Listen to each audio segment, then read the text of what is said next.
Hello, and thank you for joining UK. That's me. It's not actually me, but it's the name I've used on the web for the past 7 or 8 years or more. So thanks for joining me in my garden. This is part 4 of my walk around the garden, and I said that I would start with this erection, which is helping my sugar snap peas to grow. I started off quite well, don't you think? And then by the end of it I kind of just did a wigwam shape. Hopefully some things will grow up it. The sugar snap peas are absolutely beautiful. They're really a delight to me. And I have some more growing. These are a little bit more advanced in these 3 buckets, plant pots, whatever they may be. Let me show you a couple of my lovely sugar snap peas. Aren't they lovely, lovely, lovely? And they taste so nice when they're just picked off the plant, and hardly any of them actually made their way into the house, as you can imagine. So they're doing much better than the ones in the ground. I perhaps would have expected it to be the other way around, but no. Before I go back over to the left, I want to just show you the foliage growing from my potatoes. I have potatoes over there, but I also have these potatoes growing here, and they're doing really, really well. There's actually 5 recycling bags full of potatoes there, and they're quite a success at the moment. Right, so I showed you the sugar snap peas. Now I'm going to show you the broad beans. Well, actually there are no beans on it at the moment, but there's plenty of flowers, and they are being pollinated. I've seen a lot of bees in the garden, so I do like broad beans. I'm hoping they grow. We have another raised bed here, and this one has cauliflower, cabbage, swede and turnip growing in it.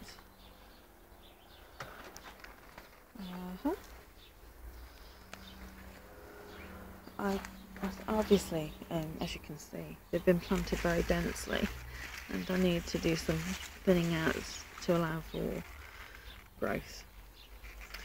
But hopefully, we'll get some food out of it.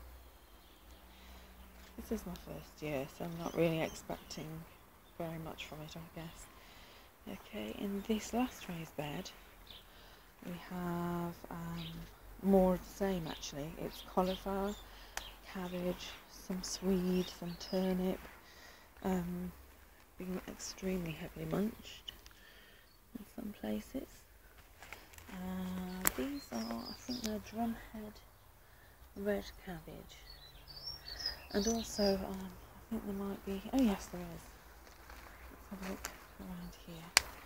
This is a courgette that I grew from seed. As yet it has no flowers.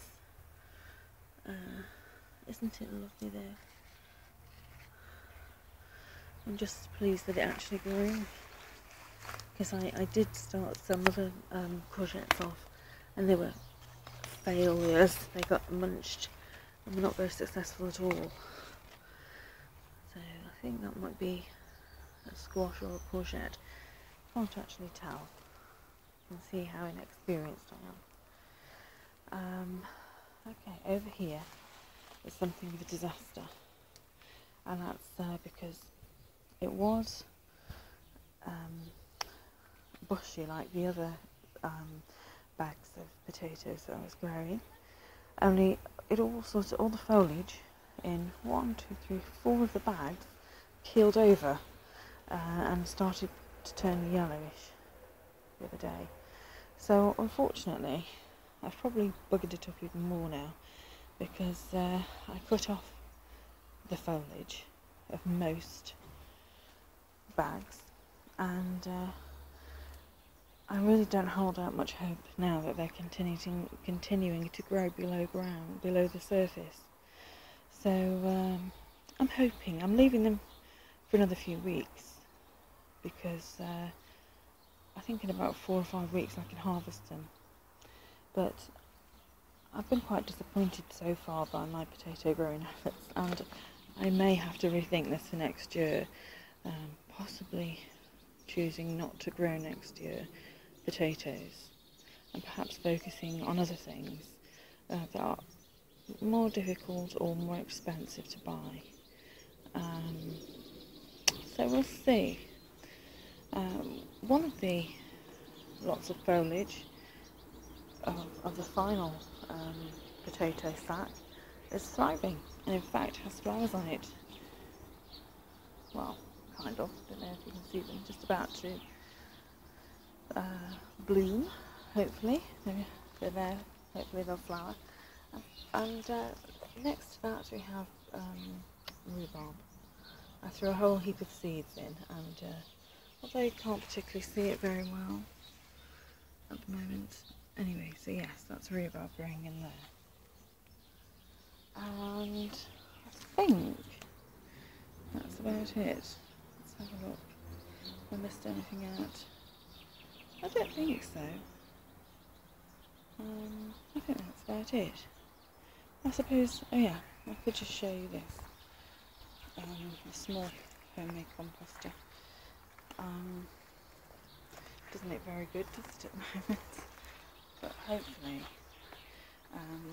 with some attention being given to it, both this composter that I've made and this large one will provide a significant amount of homemade compost by next year, so that I can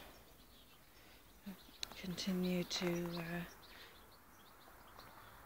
enrich in the raised beds I've already got. I'm hoping to have a good load of fresh compost that's been homemade for each of the 5 beds, and in fact I'm hoping to have a raised bed here, one more raised bed, possibly 2 actually, but I think at the moment I'm thinking 1.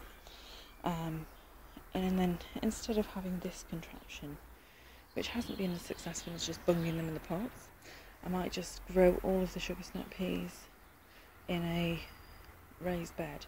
And there's space here for 1, and in fact there might be space when these potatoes are no longer taking up this space here. There may be room this side also for another raised bed. So in fact I would have 7 then, which would be ideal. It's just thinking off the top of my head. I'm thinking that the strawberries could do with a bed of their own.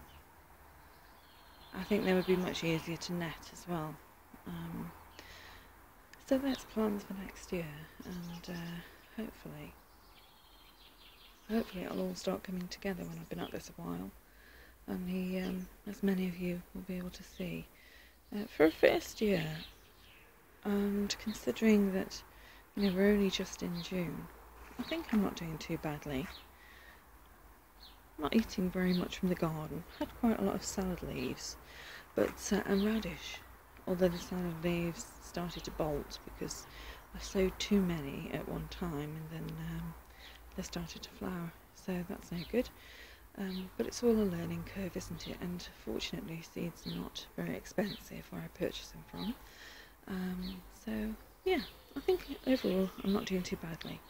Okay, now this video is approaching 10 minutes, and I have somewhere that I need to be in about half an hour, so I have to go now. But I do thank you for joining me again, and if there are more videos, hopefully you'll continue to join me. Thanks very much. God bless. Bye.